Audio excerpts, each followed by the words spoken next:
ya. Baik, oke. Selamat malam, kita lanjutkan untuk membahas terkait konsep dasar manajemen pendidikan.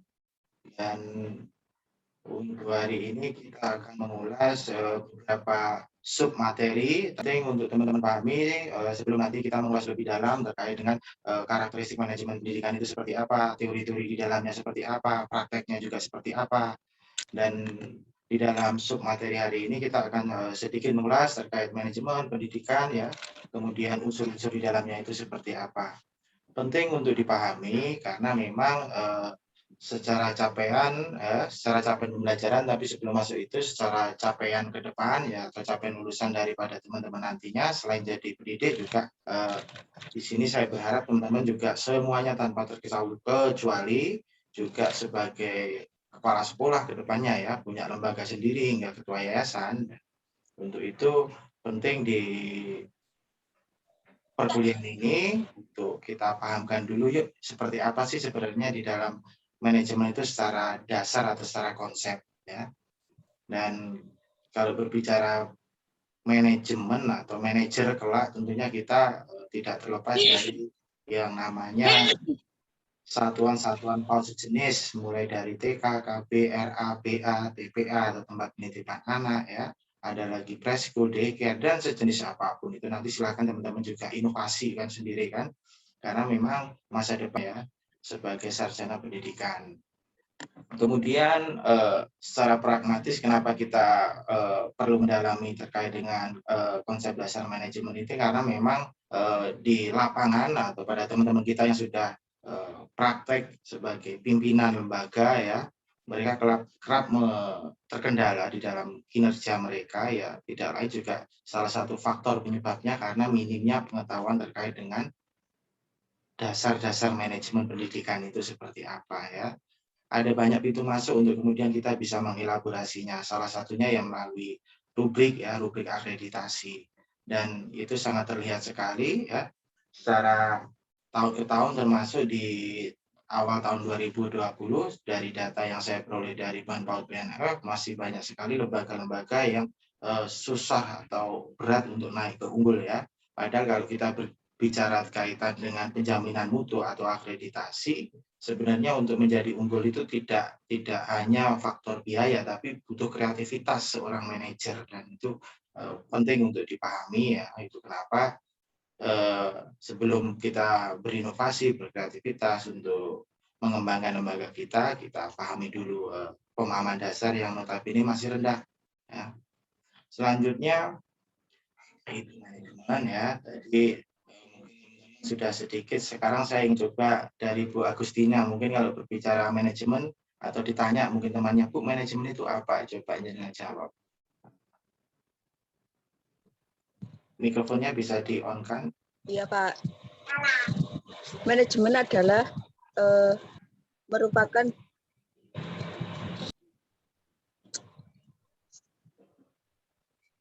Halo?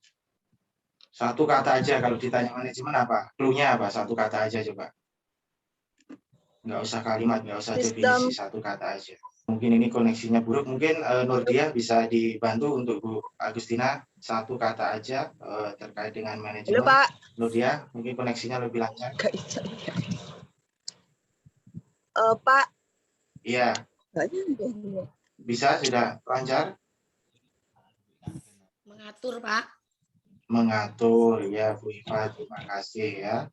Jadi tadi sudah kita ulas dan saya berharap juga teman-teman untuk memahamkan sebuah variabel atau istilah atau teori penting untuk kemudian kita mengambil atau merujuk pada beberapa referensi, tentunya tidak hanya satu, bisa dua, bisa tiga untuk kemudian diambil benang merahnya seperti apa. Kalau kita melihat beberapa pakar yang di sini ya menjelaskan kaitan manajemen, bisa kita tarik sebuah benang merah ya sebuah kata kunci untuk kemudian kita bisa paham terkait manajemen itu ya yakni tentang seni ya, tadi ada seni merencanakan, mengorganisasikan, menggerakkan, mengontrol, mengevaluasi mungkin atau menindaklanjuti, dan berbagai pakar mungkin beda-beda, tapi tentunya kita di sini menjadi tantangan untuk kemudian bisa kita pahami Manajemen adalah seni untuk mencapai tujuan ya dengan melibatkan atau mendayagunakan sumber daya yang ada. Itu adalah versinya Pak Rofik, sehingga teman-teman bisa mencari versinya masing-masing dengan mengacu pada beberapa teori atau pendapat para pakar.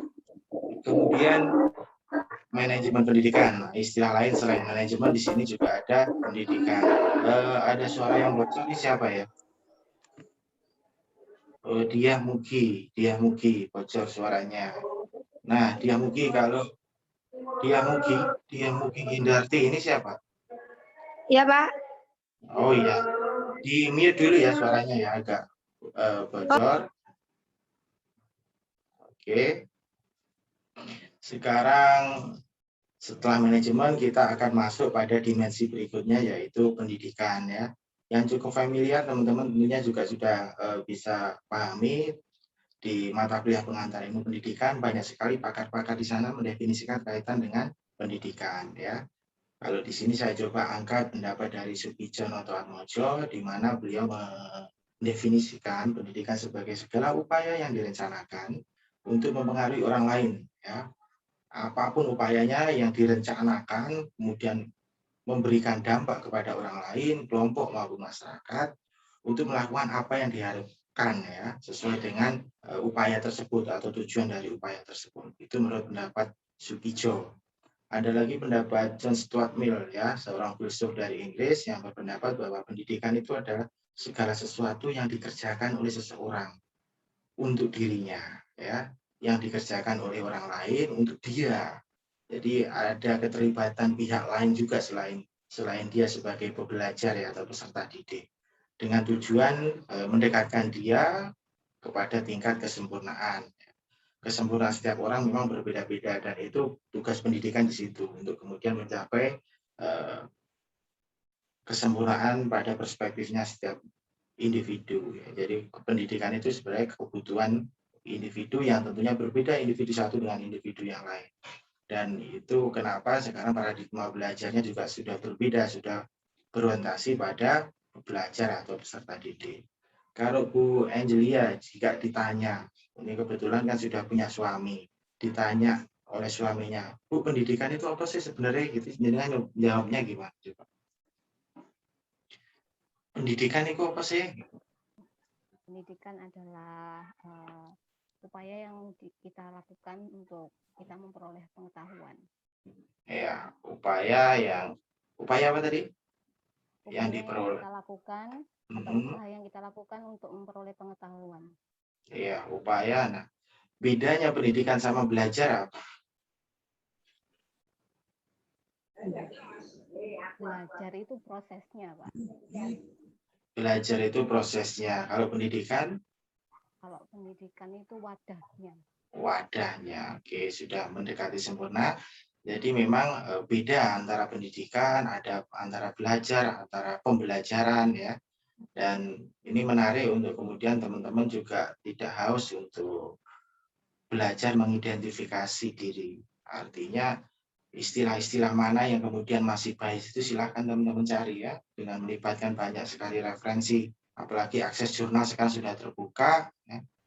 Oke, selanjutnya setelah kita mengulas manajemen, setelah kita mengulas pendidikan, nah kalau kita menggunakan pendapatnya Hadari Nawawi di sini melalui bukunya Administrasi Pendidikan di dalam atau pada tahun 81 pada halaman 11 di situ jelaskan. Mungkin Bu Pujiati bisa membaca di sini bisa terlihat nggak? Bisa, Bapak. Silakan dibaca.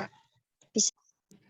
Ya, manajemen pendidikan ialah rangkaian kegiatan atau keseluruhan proses pengendalian usaha kerjasama sekelompok orang untuk mencapai tujuan pendidikan secara berencana dan sistematis yang diselenggarakan di lingkungan tertentu, terutama lembaga pendidikan formal. Terima kasih, Pak. Terima kasih. Itu jadi merupakan serangkaian kegiatan ya teman-teman ya. Dan kalau berbicara tujuan ya, tujuan suatu manajemen pendidikan, taruhlah kita berbicara konteksnya adalah lembaga PAUD, tujuannya biasanya tercermin dari mana? Kalau Bu Berita biasanya. Bu Berita kalau melihat tujuan sebuah lembaga PAUD itu biasanya kita bisa melihatnya dari mana? kalau murni dari pendidikan, Pak, itu harusnya ya mencerdaskan kehidupan bangsa khususnya anak-anak PAUD, Pak. Oh iya, oke. Belakangan ini ya sudah berapa tahun ini ada profitnya gitu juga, Pak. Iya, iya. Tapi setiap lembaga memiliki tujuan yang sama atau berbeda? Berbeda, Pak. Hampir sama kalau saya percaya. Hampir sama sih, Pak. Yang berbeda tadi siapa? Bisa dijelaskan perbedaannya sejauh apa? Mohon masukan Pak. Jadi setiap lembaga itu berbeda untuk visi misinya. Jadi kan nggak sama. Ya, oke. Itu untuk Jadi tujuan kalau berbicara visi misinya yang berbeda-beda. betul sekali. Jadi kalau kita berbicara manajemen pendidikan pada sebuah lembaga, terlebih dari sini lembaga PAUD, kita bisa melihat tujuannya itu dari mana? Dari FTMS. Kok FT? VTMS ya. Visi, misi, tujuan, sasaran. Itu merupakan goalnya goalnya nantinya di dalam seorang kepala sekolah ya yang berlaku sebagai manajer dalam mengelola lembaganya nanti ya. Jadi untuk mencapai tujuan ya secara berencana dan sistematis. Kalau berencana sistematis, ini kita bisa melihat dari mananya. Coba Bu Wahyu, Mbak Wahyu. Kalau dikatakan untuk sebuah lembaga PAUD untuk mencapai visi, misi, dan tujuan itu secara berencana dan sistematis, berencana dan sistematis itu bisa terlihat dari adanya apa di dalam lembaga. Coba. Visi misi, Pak. Iya, untuk mencapai visi misi ya kan dibutuhkan strategi yang berencana, yang sistematis. Nah, itu biasanya dalam bentuk apa? Bentuk konkretnya apa? Kurikulum. Selain kurikulum, rencana, Struktur, Pak. Ya. rencana Perencanaan pembelajaran, Pak. Rencana kerja sekolah, Bapak. Rencana kerja sekolah atau rencana kerja jangka panjang, jangka menengah, jangka pendek itu yang kemudian kenapa memenuhi unsur secara terencana dan sistematis. Ya. Jadi bisa dipahami manajemen pendidikan adalah seni mengendalikan usaha ya, kerjasama sekelompok orang, artinya ada tenaga pendidik atau tenaga kependidikan untuk mencapai visi misi tujuan dan sasaran lembaga secara berencana sistematis yang diwujudkan dalam bentuk rencana kerja tadi ya, dan kemudian itu yang menjadi esensi untuk kemudian teman-teman bisa pahami dan diterjemahkan sendiri manajemen pendidikan itu seperti apa. Oke, kita lanjut di berikutnya terkait dengan unsur-unsur manajemen pendidikan ya. Ini relate dengan tadi kondisi aktual di awal, kenapa rendahnya pemahaman terkait dengan konsep dasar manajemen itu juga berbanding lurus dengan mutu yang dicapai di dalam lembaganya ya. Tadi ukurannya adalah akreditasi, itu kenapa masih rendah akreditasinya, karena pemahaman terkait dengan sumber daya itu masih rendah. Padahal untuk mencapai tujuan dibutuhkan kemampuan untuk melibatkan sumber daya yang ada. Dan sumber daya ini istilahnya kalau secara umum 7M+1, yaitu pertama man atau manusia. Moralisna biasanya kalau berbicara man atau manusia, kalau di manajemen kelembagaan PAUD siapa aja itu? Termasuk pendidiknya, gurunya, Ya. terus juga anak didik, terus juga kepala sekolah. Itu sih. Jadi ada guru, ada tenaga kependidikan, ya, karyawan, itu kepala sekolah, dan yang utamanya adalah peserta didik, karena mustahil bisa terrealisasi tanpa adanya peserta didik, gitu ya. Kemudian kalau material atau barang kalau di dalam konteks manajemen pendidikan ya pada lembaga PAUD, Pak Ainur mungkin bisa menjelaskan kalau barang atau material di dalam unsur kelembagaan PAUD itu contohnya apa aja? Masih di mute. Enak ya sambil lese-lesean gitu ya. Iya Pak, habis ngelesi, maaf. Oh iya, nggak apa-apa. Barusan selesai Pak. Kalau jadi barang yang ada di PAUD biasanya contohnya seperti ada APE ya Pak ya. Iya. Contohnya ada APE anak. Oke. Terus Jadi ada seperti apalagi? ya. Satu lagi? Ya biasanya ya APE itu sih Pak untuk anak-anak. Jadi bisa untuk dipakai pembelajaran apapun ya. Ya, itu nanti juga penunjang ketercapaian dari visi misi tujuan lembaga. Jadi konkretnya mungkin teman-teman bisa pahami ada sarana, ada prasarana, ya kan? Kalau sarana itu ya gampang niteninya gini. Kalau prasarana itu nggak bisa diangkat pakai tangan, kalau sarana bisa, ya bisa dipahami situ ya. Jadi kalau prasarana itu ya berbicara toilet, berbicara ruang kelas, berbicara kemudian ruang kantor. Sedangkan sarana ya sarana berbicara komputer, berbicara whiteboard, berbicara mungkin tadi APE ya. Selanjutnya unsur berikutnya juga ada mesin ya atau sarana yang mungkin basisnya adalah teknologi. Silakan direfleksikan sendiri apa aja. Kemudian ada money atau uang atau kalau kita gunakan istilah yang relate dengan lembaga PAUD adalah anggaran ya. Yang ini bisa kita lihat dari BOP mungkin ya, SPP. Tanpa itu semua tentunya tidak memenuhi daripada unsur manajemen kelembagaan PAUD. Poin kelima di sini adalah metode. Metode tadi ya, untuk mencapai tujuan tadi butuh metode ya. Dan ini penting. Kalau berbicara metode, nanti bisa kita breakdown metode secara kelembagaan apa, metode secara pembelajaran apa. Ya.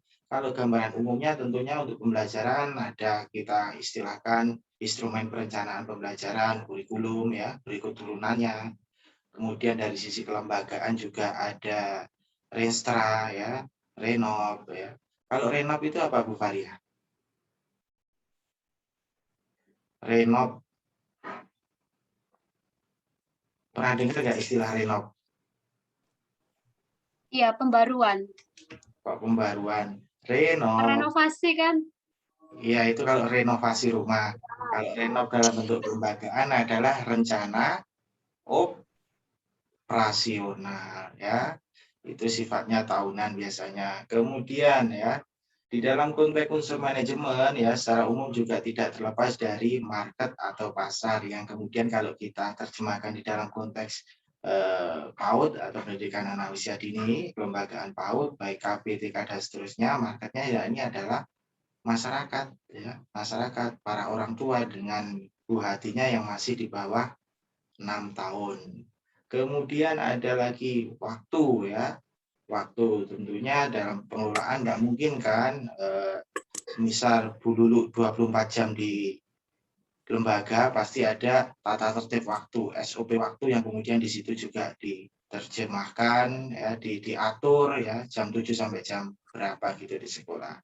Jadi itu sepintas teman-teman terkait dengan unsur-unsur manajemen dan ini tadi sudah saya jelaskan bahwa relate sekali kalau sudah memahami unsur, tentunya nanti kalau teman-teman ingin mempersiapkan penjaminan mutu dalam bentuk akreditasi itu sudah mengalir begitu saja karena apa? Karena paham. Nah, kalau pemahamannya masih rendah, tentunya di dalam mempersiapkan akreditasi juga masih carut marut ya. Tadi seperti sudah saya ulas di atas untuk Kota Surabaya sendiri, kemudian itu hanya salah satu faktor ya, faktor daripada rendahnya beberapa lembaga di kota besar padahal tapi masih B ya, harusnya sudah mulai unggul. Kalau kita elaborasi membreakdown manajemen pendidikan secara unsur ya, di sini kita lihat di Permendikbud 32 tahun 2013, kita mudah kalau lihat dari sini dan saya berharap teman-teman masuknya lewat sini saja ya.